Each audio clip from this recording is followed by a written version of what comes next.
Our next inductee made their mark on the diamond with talent, grit, clutch plays, a true standout in baseball.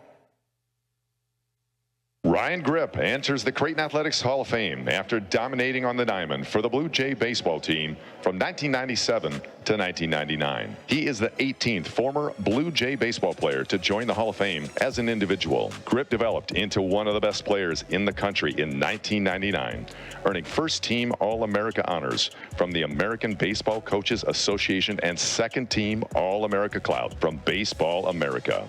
He batted .395 in 1999, setting school records that still stand with 24 homers and an .807 slugging percentage, while also tying single-game marks for hits and walks in a game. Gripp's name remains etched in the Blue Jay record book. His 44 home runs are a school record, and he remains in the top 5 in slugging percentage, RBI, doubles, and total bases. He spent 8 seasons in the professional ranks, batting .283 with 97 homers while reaching as high as AA.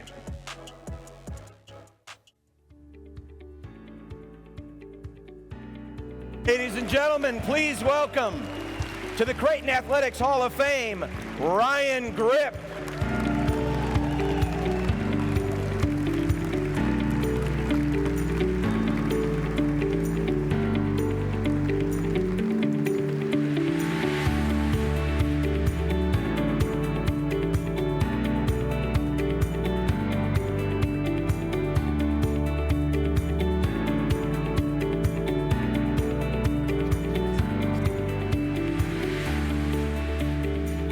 Man, Ryan, I look up at those highlights, those ballparks that you played in don't hear anymore.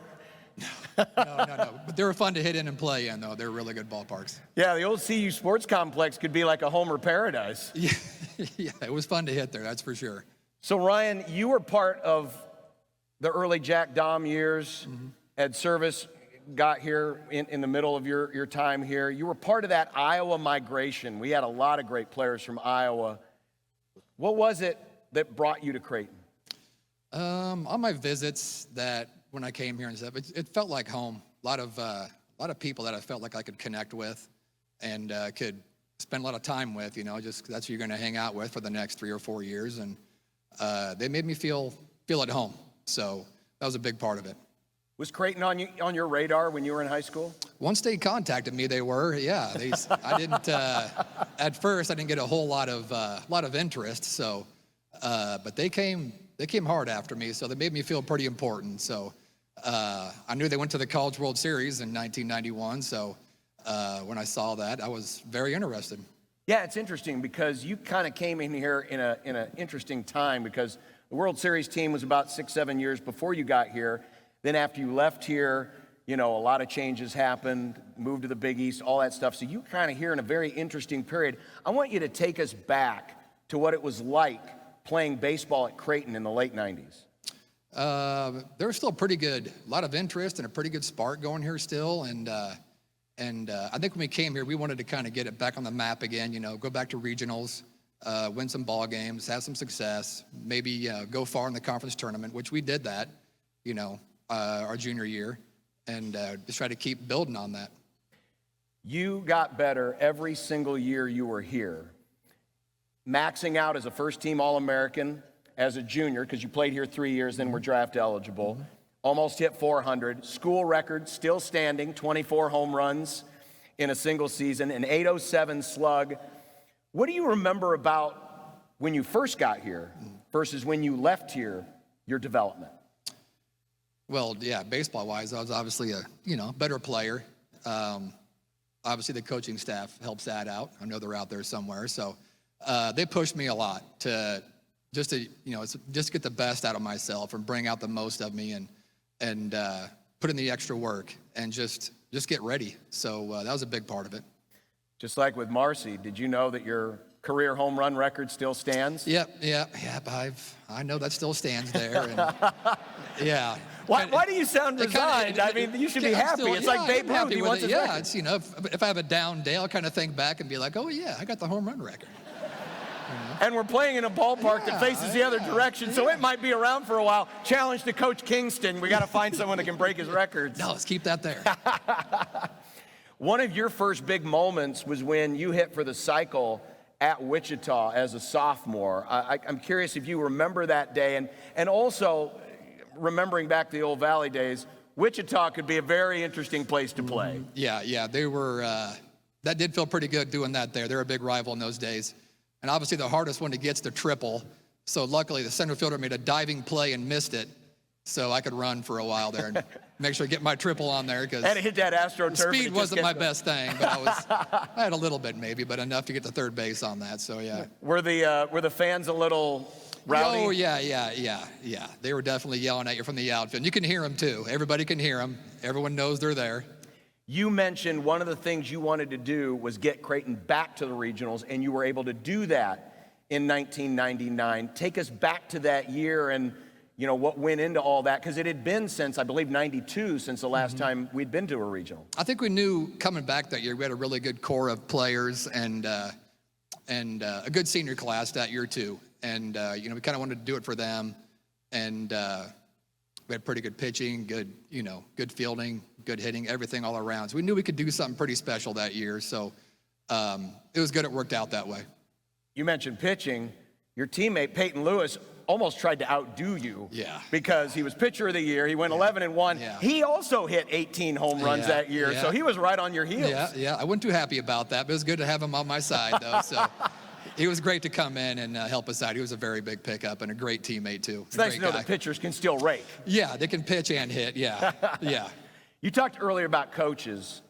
Talk about what it was like and what did you learn from Coach Dom and the later Coach Service? Just preparation, getting ready.